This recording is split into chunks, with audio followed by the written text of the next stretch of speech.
ปากซีนพวกป้านี่บ่ได้สูกินบ่บ่เลยบ่เคยกินมันหายากเนาะบ่มีเงินซื้อเนี่ยพี่น้องเอ้ยบ่มีเงินซื้ออาหารหลักมีแต่หน่อไม้ผักๆหญ้าๆบ่มีบ่ได้ไปหาเสริมบ่ผักน่ะมีผักกะผักหยังส่วนหลายผักกูดแล้วผัก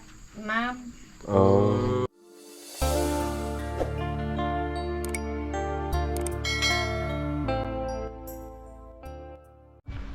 ทักทายสบายดีพ่อแม่พี่น้อง FC ฝั่งลาวฝั่งไทยพี่น้องเอ้ย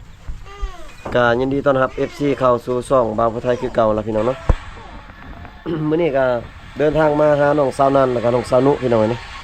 กับทีมงานคือเก่าหั่นล่ะพี่น้องมื้อนี้มาเยี่ยมยามถามข่าวน้องสาวเพิ่นเนาะพี่น้องมาถามข่าวของน้องเนาะแล้วก็มีทางทีมงานเพิ่นมีเซอร์ไพรส์ของ FC เพิ่นฝากให้น้องเพิ่นเนาะทั้งซองเพิ่นพี่น้องบ่ฮู้ว่าอีหยังพี่น้องเอ้ยก็เป็นจังได๋ก็ฝากไปติดตามนำกันพี่น้องเอ้ยเนาะนะบ่ไปใช้เหมือนบ่ได้ไปใช้บ่คือเฮ็ดงาม คือแต่งตัวงามแต่มื้อนี้ สิไปใช้สาวนาน ๆเงียบมื้อนี้เลย เงียบ มื้อนี้ตามมื้อก่อน บ่ได้ไปไสหรอกมื้อนี้นะ ยืมเอาแล้ว แล้วก็ เป็นอย่างอีกมื้อนี้นะ คือว่ายิ้มตลอด เข้าเส้น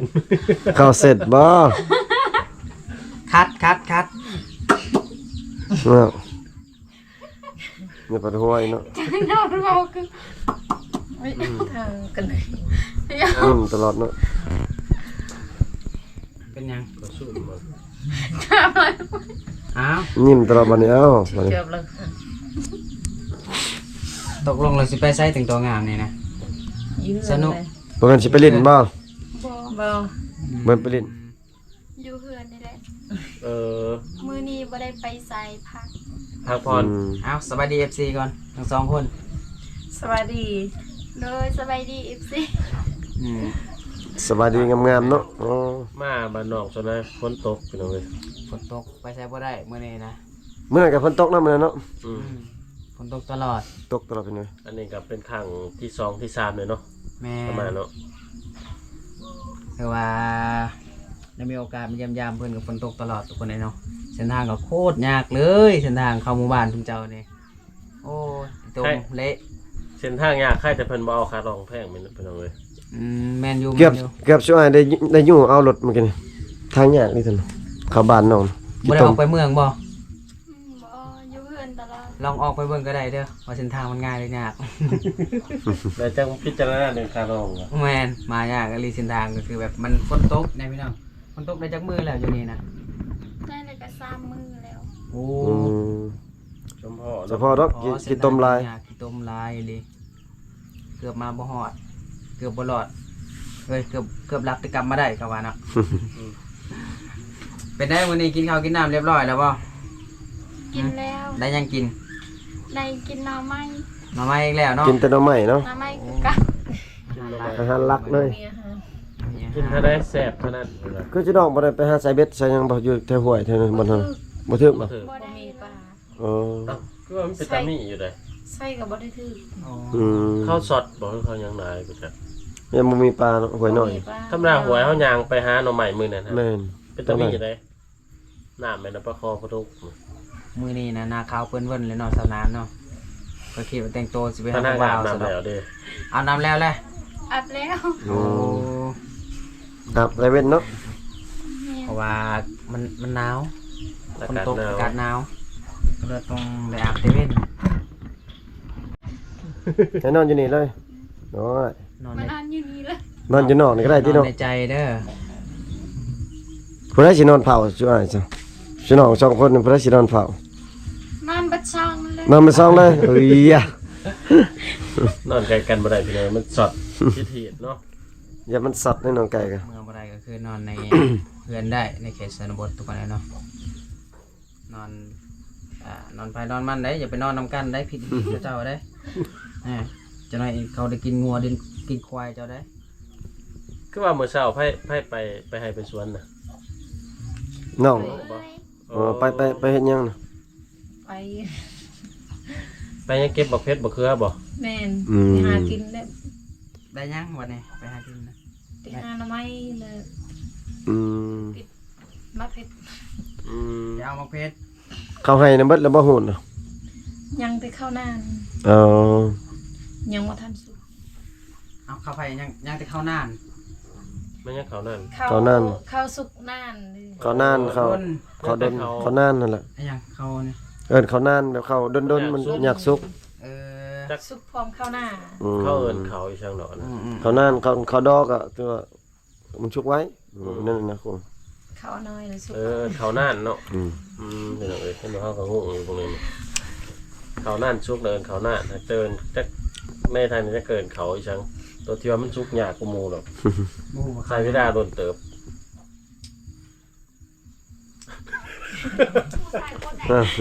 ยิ้มระบาดนี่ทีมงานกับหัวอยู่เนาะจะเอาไงใช่ผมแม่น้องไปใช่ไหมน้องแม่น้องมื้อนี้คือว่ามื้อเช้านี่คือว่าเห็นมื้อเช้านี่เราไปใช่ แม่ค่อยบ่ไปเฮือนนะ บ่ ทางตู้นะ เอา แม่ค่อยกับเป็นเทียม เป็นเทียม ไปเบิ่งบ่ แม่น เขาปัวบ่น่ะเพิ่นเนาะเขาปัวคนบ่เรือนนั่นน่ะ กับปัวคนละ ปัวแล้วเปิดตู้ แม่น โอ้ปัวคนแล้วเปิดตู้อีกว่ะ มวนซื่น เอ เนาะ อ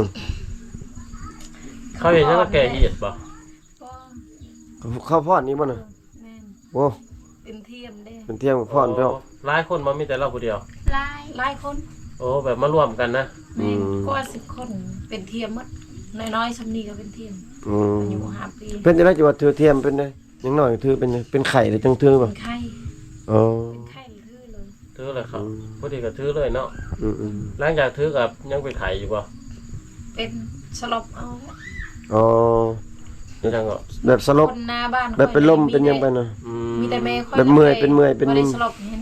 อืม แต่คนอื่นสลบหมด อืม กลัวว่าบ่ถึกหมู่ก็สลบ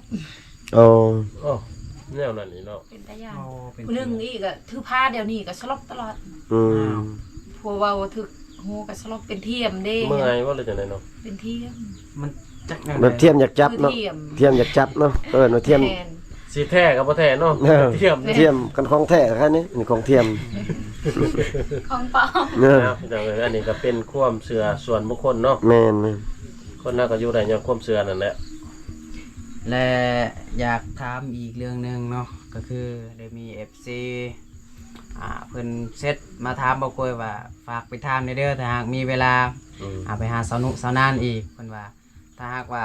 มีคนมาจีบแต่อยากให้ไปอยู่บ้านเพิ่นนะไปได้บ่ ไปได้ ได้บ่มันไกลได้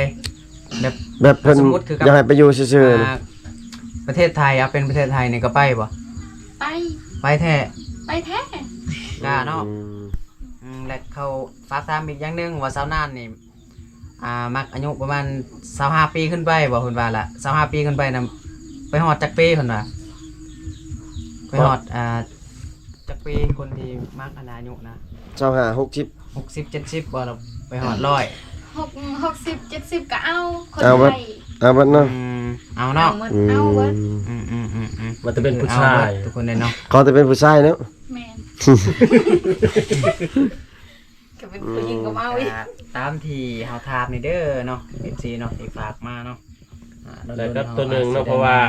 ตัวหนึง บางเทื่อเพิ่นก็สิบ่เข้าใจว่าสัญญาณบ้านน้องซะ แม่น แม่ เช็ดแล้วตอบยาก ได้ บ่ เด้อ แม่น สัญญาณ เพื่อสิตอบได้เนาะ ยันมันสัญญาณมันบ่แห้งอยู่บ้านนี่เนาะ เราบ่เชื่อสิให้เบิ่งก่อนหน่อยหนึง อืม นี่สัญญาณมันคือบ่ได้เลยเนาะ สัญญาณบ่ขึ้นเลย สัญญาณอยู่ในบ้านนี่บ่มีเลยมันบ่แห้งพี่น้อง ห เอ้ ลาย ย คน FC เพิ่นก็โอ้ยว่าแชทหาก็บ่ตอบเพิ่นสิอ่านแล้วก็บ่ตอบ แม่นๆๆ เพราะมันน้องก็ตอบอยู่เพื่อสิตอบเพราะนั้นโลนๆมันจังขึ้นพี่น้องเอ้ย แม่นเลยสัญญาณนี่ยากขนาดเลยอยู่บ้าน ปกติเฮาก็ไล่สดแหล้วเนาะ แม่นถ้าได้สัญญาณนี่เฮาสิไล่สดโลด คือเน็ตนี่ปกติเน็ตพี่น้องมีตลอดบ่หรือว่าบ่มี บ่มีแน่ บ่มีเน็ตแน่เนาะกับบ่มีสัญญาณแน่เนาะ บ่ งานก็ยาก สัญญาณ ก็เลยบางเทื่อโทรก็บ่ได้รับเนาะ ขาดๆเกินๆ บ่มีเน็ตรับอะไร อืม มีเน็ตกับบ่มีสัญญาณนี่ บ่ พี่ มี น้อง สั เอ้ ญ ย ญาณนี่ มันยาก สัญญาณแบบลมพัด เราผ่านมาแล้วได้ ถ้าบ่มีเน็ตนี่บ่ได้ลิ้นเลยสัญญาณกามันเป็ด อยู่ใช้สัญญาณมันแห้งอยู่บ้านนี่ มีว่ามี ลายบ่มีสัญญาณ บ่มีเนาะชนหลายเนาะ ตอนมีตอนบ่มี โอ้สัญญาณลมพัดเอลิ แม่น คือเน็ต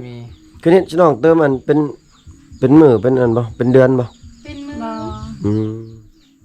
บางมือก็เติมฮอด3มื้อบางมือก็บ่ฮอด ว่าเบิดไว้เลยกันเติมเป็นน่ะ แม่น คาถาว่าบ่เติมเป็นเดือนน่ะ เติมเป็นเดือนแล้ว บ่ไหว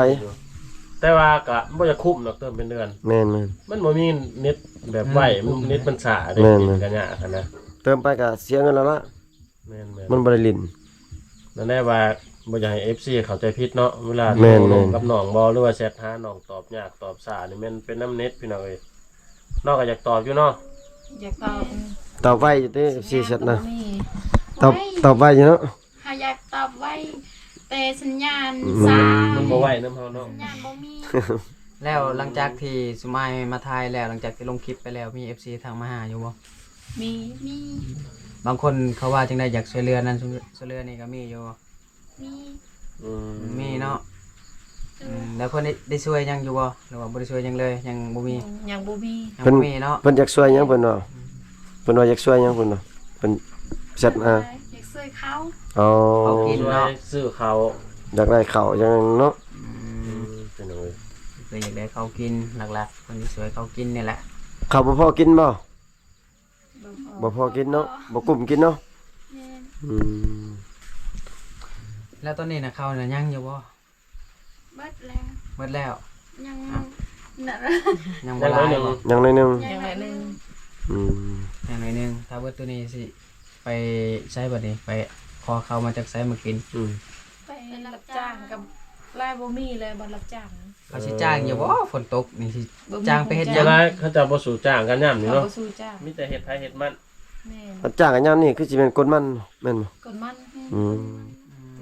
สุดท้ายเขาว่าเอาคนนะเขาเอาแหงเอา เอาแฮงกันเนาะ แห่งกัน แสดงว่าเอาแห้งแล้วก็บ่ได้เงินเนาะ แม่นบ่ได้เงิน โอ้พี่น้องเอ้ยมันบ่คือแต่เก่าน้องว่าตะกี้ก็ยังพอได้แบบรับจ้างนั่นนี่แน่บัดนี้นี่บ่มีเลย แม่น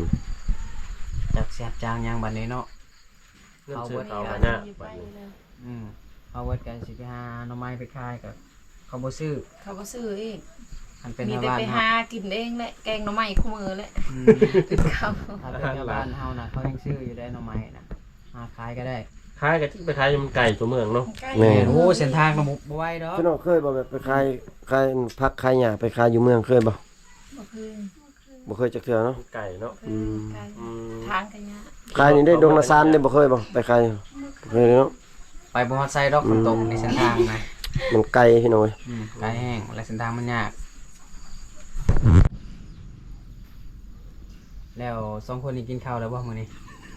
กินแล้ว ถามแล้วบ่กินนี่ เออ ถามแล้ว อืม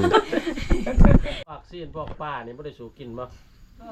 บ่เลยบ่เคยกิน มันหายากเนาะบ่มีเงินซื้อเนี่ยพี่น้องเอ้ บ่ ย มีเงินซื้อ อาหารหลักมีแต่หน่อไม้ผักหญ้าๆบ่มีบ่บ่ได้ไปหาเสริมบ่ผักน่ะ มีผักกะ อืม ทางยังส่วนหลาย ผักกูดและผักน้ำ อ๋อ ไปหาตามห้วยแหละเมื่อยกินผักแล้วกินหน่อไม้อีกเมื่อยกินหน่อไม้ พักอีกใช่ก็พักยังเคิดพักใหญ่ๆนะไปมันคือแบบใบๆไง ผักตบฮะ พักกันจองบ่ ผักกันจองฮะ กันจอง มีบ่อยู่นี่ มี อืม มีไร่ได้อยู่นาเขา อืม แม่นนาเฮา นาเขา เฮาบ่ นะ มี เขา การอยู่ไกลเมืองเนี่ยไปขายได้เงินได้นะ แม่ พัก น น้ำบ่พักกันจอง ๆชื่อ ใส่ต้มมีป้าชุดยอดของผมเลยหนึ่ง แซ่บ ชุดยอดยังย ใบ อดผัก เคียว ชุดยอดใบกัดจองอ่ะแล้วชุดยอด แม่น ชุดยอดเป็นอื่นก่อนกิ อั น น ไหม นี้อยู่นอกคืออยากไปขายหน่อไม้ลายเอาไปขายกับมันไก่ ใกล้ ทางก็ยากฝนตกเนาะ บ่มีวิธีทางหา ไปขายอยู่เมืองตอนนี้5เมืองไปขายได้40 50เนาะกระลุบเนาะ ลูก น้ำมัน ร อีก ถก็บ่ได้จ้ น้ำมันรถก็บ่ได้ ก็มีแต่ หามากิน หาซ้ำมากินพี่น้องเอ้ยอันนี้ก็ดีแน่หนึ่งมันบ่ได้มีการขายก็คือว่ามันบ่อิหยังมันบ่เบิดไว้เนาะ แม่แม่ ก็บ่ได้ไกลตัวเมืองนี่แม่น แล้วพ่อ ทรัพยากรเบิดไว้พี่น้องเอ้ย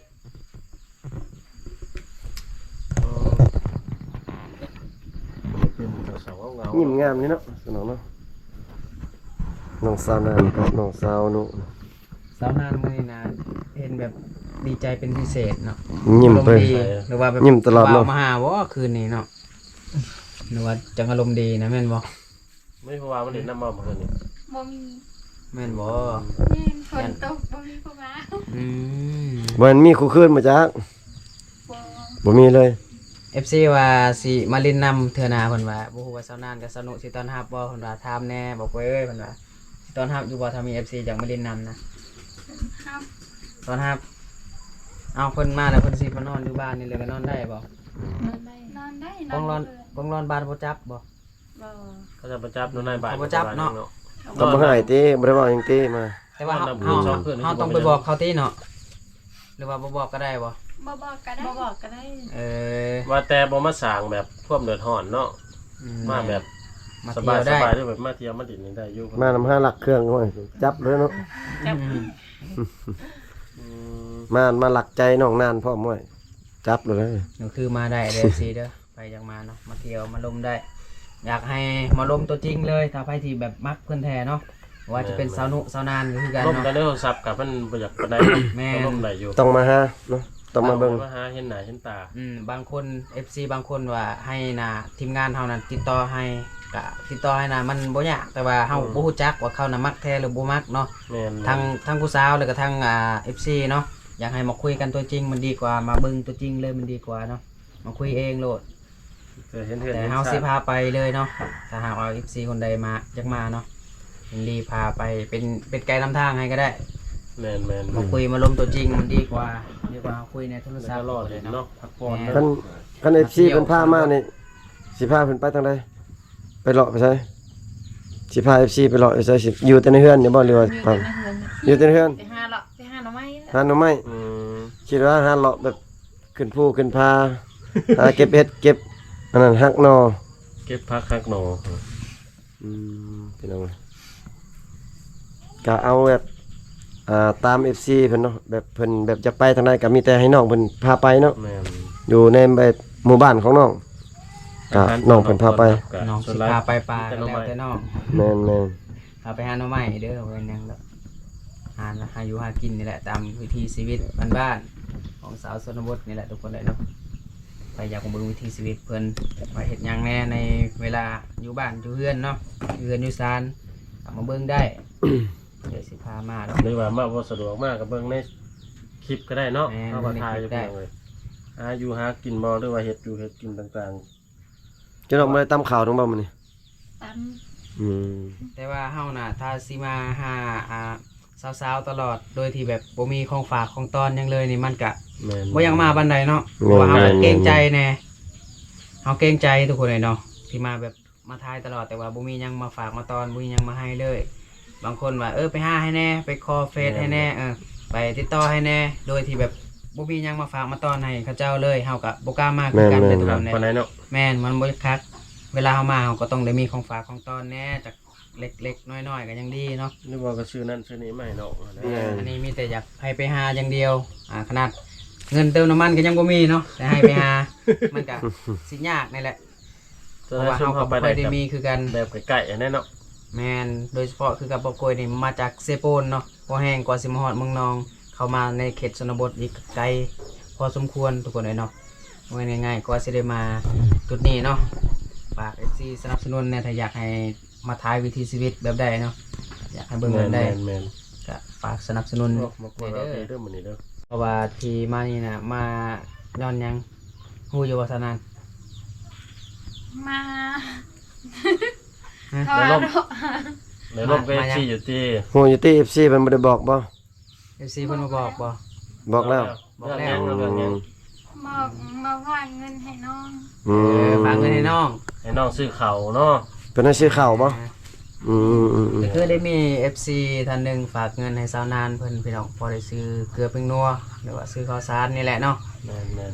จากฝั่งไทยพี่น้องเอ้ยเดี๋ยวบอก ๆชลาย FC หลักๆก็จากฝั่งไทยเนาะ แม่น ต่าง ๆ ประเทศพี่น้องเอ้ย ชลายมีแต่ไทยกับต่างประเทศชลายบ่มีดอกชนลาวนี่คือสิบ่มีเนาะ แม่น ลาวมีน้อยพี่น้อย ๆฝากเป็นจำนวนหนึงพี่น้องเอ้ยถ้ารวมก็เป็น2คนเนาะ แม่น เท่าไรน้องตรงนั้นเท่าไรเนาะ FC บ่ เท่า ป่วย ไหร่ เท่าไร เพิ่นว่ามา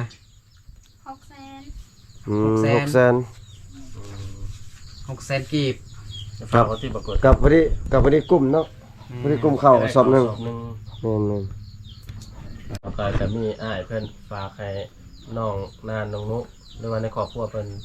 ซอยซื้อข้าวเนาะ แม่น ให้เพิ่นให้ซื้อข้าวกันบ่ แม่น อืม เพราะว่ามื้อนั้นเฮามาถ่ายว่าน้องบ่มีข้าวกินเด้ก็มีแต่สิให้ร่วมกันเลยเนาะบางคนเนาะ แม่น อ่ะ ให้ร่วม มอบให้ เลย นอกจ้ะเอาจับเนาะ อาศัยนำกันเลยเนาะ รวมเป็นเท่าไหร่ มอบ เป็น ให้เฮ้ยบ่แม่นมอบให้ เป็น8เท่าไหร่ มอบให้เซานานเลย 628 8,500เนาะ 85บ่ 8,500 หน่วยเนี่ยเลย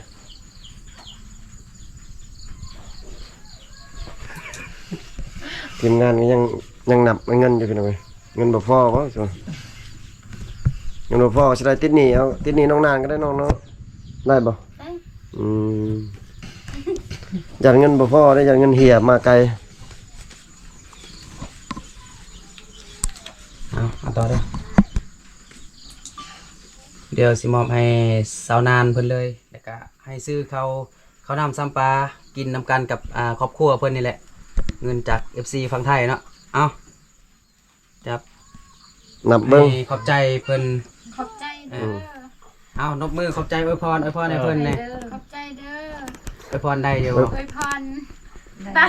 ไอ้พรเนี่ยมันดีๆเห็นแล้วไอ้พรว่าไปรถ ดีๆครับ อยู่ดีมี ว่าไปรอด ให้อยู่ดีมี ไอ้พร คนจะบ่ให้ได้คนใครบ่ให้มีให้ตลอดปลอดภัยเด้อขอบใจหลายๆเด้อที่ โอ้ ฝากให้น้องคุณ โดยสาธุนำเด้อเอา เว้าเป็นเลยมัน ครับประมาณนี้แหละ เขาซื้อน้ำพี่น้องเลย พอได้ซื้อข้าว แบ่ ซื้อง น้ำ ภา เนาะ ระคันว่าไล่ไปหับจ้างโอกก็ไล่ แม่นๆลายมือเติมเนาะ จ้งได้จักมือน่ะแบบจ้างอะ คันมื้อละแสนบ่ มือ มื้อละแสน มือละแสน8มื้อ8มื้อกว่า มื้อพุ่นแล้ว มือเก้ามือ บุ บุ ญ ญ พันไว้ พี่น้ ให้ อง เติมพี่น้อง พอแห้งพี่น้องเอ้ยเนาะกว่าสิได้สำนี้เนาะ เกือบได้เข้า2สอบเนาะ แม่น เป็นได้ดีใจว่าบัดนี้ ดีใจ ดีใจเนาะที่มี FC ฝากเงินมาให้เนาะทุกคนเนาะก็ต้องขอบใจผู้ใหญ่ใจดีหรือว่า FC เพิ่นอีกเทื่อนึงเนาะที่ฝากเงินมาให้น้องเพิ่นพอได้ซื้อข้าวซื้อเกลือเป็นนัวนี่แหละเนาะ ๆผ่านมาคือผ่านมานี่คือน้องเคยมีผู้ให้เงินน้องบ่เคยมีบ่บ่เคยมีเนาะ บ่มีเนาะ อืม เพราะว่าจักสิว่าเพิ่นก็อยากล้มอยากคุยเนาะ แม่น อย่างหนึงแล้วก็เพิ่นก็ อีต้นนั่นแหละอีต้นสงสารนั่นแหละ เพราะว่า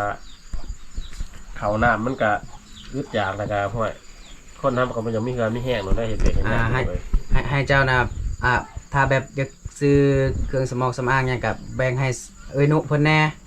ให้เพิ่นได้ซื้อเกลือนัวหรือว่าซื้ออะไรหยังให้ลูกเพิ่นแน่เนาะ เพิ่นก็ ถ้า ครอบครัวเดียวกัน ครอบ แน่ ครัว เนาะ เดียวกัน แบ่งปันกันเนาะแบ่งกัน เสีย ใช้ ใจมื้อหน้ามีมาให้อยู่ดอก แบ่งกันใช้ อัน เนาะ นี้ให้สาวนานเพิ่นก่อนแต่ว่ากินน้ำกันนี่แหละถ้าซื้อข้าวสารนี่หยังก็กินน้ำกันนี่แหละ ไผสิไปซื้อข้าวสารน่ะน้องมันน้องนั้นไผสิไปซื้อ 2 คน สองคน สองคนสิน้องบ่ ที่ เอา หาด ไปซื้ออยู่ไสบัดนี้ ไปซื้ ซื้ อ อ หน้า อยู่ อยู่เมือง ดงในร้าน ดงนาซานนี่ นาซาน เอาอยู่นี่บ่มีบ่ไก เกิ ล ดบ้านดง แพง ๆมันแพง อืม แพง ระหว่างอยู่พุ่นก็อยู่พี่แพงกว่ากันหลายปานใดอยู่โรงงานสารเท่าไหร่ 6 เซน 600,000 6 เซน 5 อือ 6 เซน อยู่นี่ได้ซะ อยู่นี่ 7 เซน 7 เซน ปอตัว โอ้แส คนเกือบเท่าครึ่งเนาะ แม่น ลึกเลย แต่แม่นแล้วไปซื้ออยู่พุ่นแล้วหมองมันถึกเนี่ยมันก็จังได๋เรื่องเงินซื้อนั่นซื้อนี่ บ่แม่นว่าอยู่เมืองจังหวัดถึกกว่าอีกว่าอยู่นี่ อยู่เมืองก็ประมาณ500,000 อืม เมือง500,000ปลายซื้อให้ซาอุดีเมื่อวานนี่ แม่นบ่500,000หาให้ลง 500,000ปลายนี่แหละ ก็ดีใจน้ำหนองบัดนี้เพ ดี ราะว่า ใจน อ้ายเพิ่นก็ฝากให้พอได้ แม่ ซื้ น อ แม่น เครื่องนุ่งห่มบ่หรือว่าซื้อข้าวในหลักๆเพราะว่าน้องว่าบ่มีข้าวกินก็เพิ่นฝากให้บ่คือน้องล่มนี่จริงใจเบิดติน้องล่มนะที่ว่าล่ม KFC จริงใจเนาะ FC บางคนมันยันเพิ่นตัวเนาะยันน้องเพิ่นตัวนะฮะ แม่นก็ เพิ่น คือ ก็ ว่า ทุ่มให้ เขาบอกสุดก่อนนะว่าบางเทื่ออ่านบ่ตอบนอกก็ แม่น ตอบอยู่ แต่ว่ามันโน้นเพื่อมันสิออกอะนะสัญญาณมันขาดหายพี่น้องเอ้ยให้เข้าใจนํกัน ำอืม ถ้าว่าเฮาไปบ้านในทีมงานบ่ได้สดแต่แสดงว่าบ้านนั้นสัญญาณบ่ดีแหละ แม่น อืม พี่น้องเอ้ยก็สำหรับคลิปนี้ก็มาเยี่ยมมายามมาถามข่าวหรือว่าทีมงานได้มาเอาของฝากของตอนจาก FC ให้ฮอดเฮือนฮอดซ่านน้องแล้วพี่น้องเอ้ยเนาะก็คลิปนี้ก็